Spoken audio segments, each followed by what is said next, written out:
Ayun, magandang araw mga idol. Dahil dumadami na yung ating mga alagang hayop dito sa farm, bumili ako ng isang makina na makakatipid sa akin sa feeds. Dumating na siya ngayon. Ang gagawin ko, titistingin ko na siya agad. Kasi dumadami na rin yung mga alaga ko dito sa farm eh. Bukod sa iba't ibang hayop, mga manok, meron na rin ako mga itik. Marami-rami rin sila. Tapos nag-iitlogan na rin yung mga pabo. Ano? Nag-uumpisa na talaga silang dumami. Ito yung machine na binili ko dito sa TikTok mga idol. Papakita ko sa inyo kung paano ito gamitin. Ito nga siya. Unboxing muna tayo.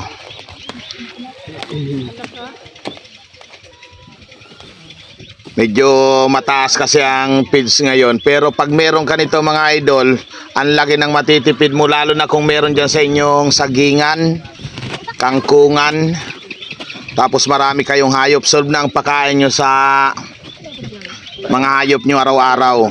Kaya panoorin nyo ito mga idol. Tuturo ko sa inyo dito kung paano gumawa ng fermented kangkong o iba pang mga gulay. Sa ngayon, titisingin muna namin itong machine. Kukuha kami ng kangkong, yun yung gagawin naming ferment. Ipiperment namin siya sa molasses. Tara, panoorin natin mga idol itong pag-testing namin dito sa machine na ito.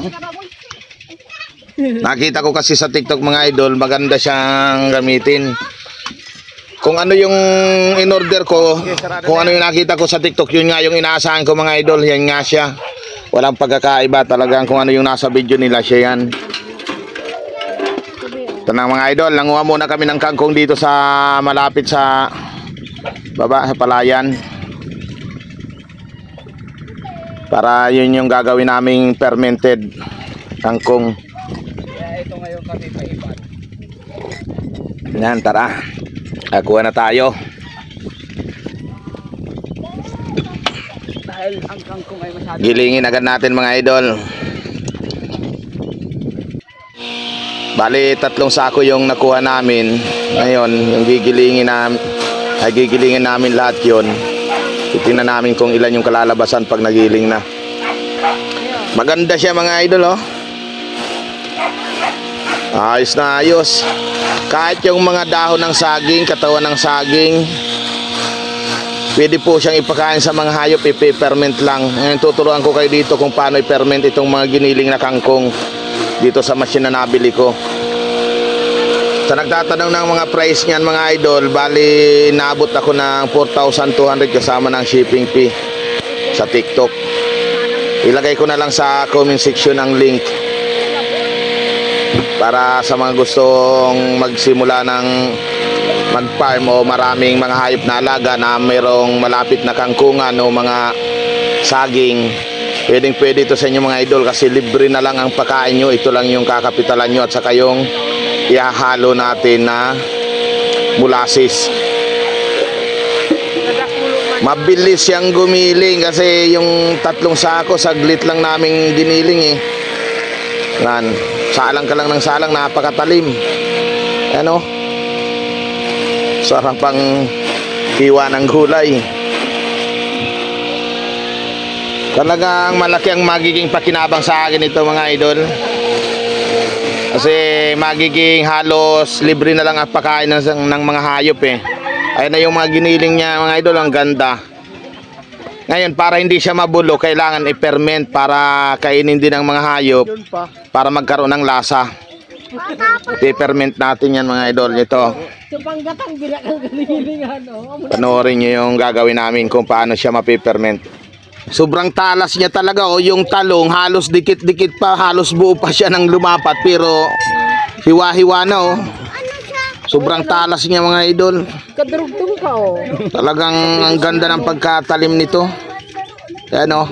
Ihalo ko na rin yung mga reject na talong sa pag-ferment. Itong pangkalingking. Ito yung naipon namin, halos kulang-kulang 1 sako. Ito na mga idol, mag-ferment na tayo. Inugasan muna namin. Tapos saka patutuluin para malinis, matanggal yung mga putik-putik. Para siguradong malinis yung kakainin ng mga hayop. Ito yung organic na pagpapakain sa mga hayop. Organic na pakain sa mga hayop. Ito yung napatulo na namin dito sa sako. Yan namin pinatulo. Ngayon ipe-ferment na namin siya. Yung dalawang klase ang fermentation natin mga idol.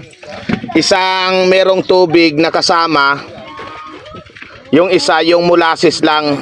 Bali dalawang method yung gagawin natin. Ito yung unang gagawin natin, yung meron siyang tubig na halo. Ang pag-ferment natin. Ayan. Okay. Mga barani. Lalagyan natin siya ng tubig ngayon. At saka ng molasses.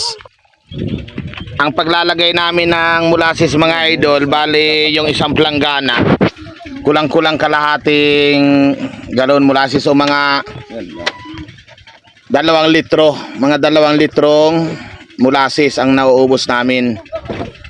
Pwede rin, depende sa inyo kung gaano kayo karaming maglagay. Pwede rin mabababa doon, 1 kalahating litro. Kilo pala mga idol. Mga 2 kilong molasses sa isang planggana ang nilalagay namin. Pero malaking planggana yan mga idol. Ano? Nasa ilang ka? Pag nailagay nyo na yung molasses, ang gawin nyo, haluin nyo naman. Haluin nyo hanggang sa maghalo yung molasses at tubig. At kapag nahalo nyo na mga idol, takpan nyo na ng plastic at ng iba pang takip na hindi siya mahanginan. Yan, katulad niya, no?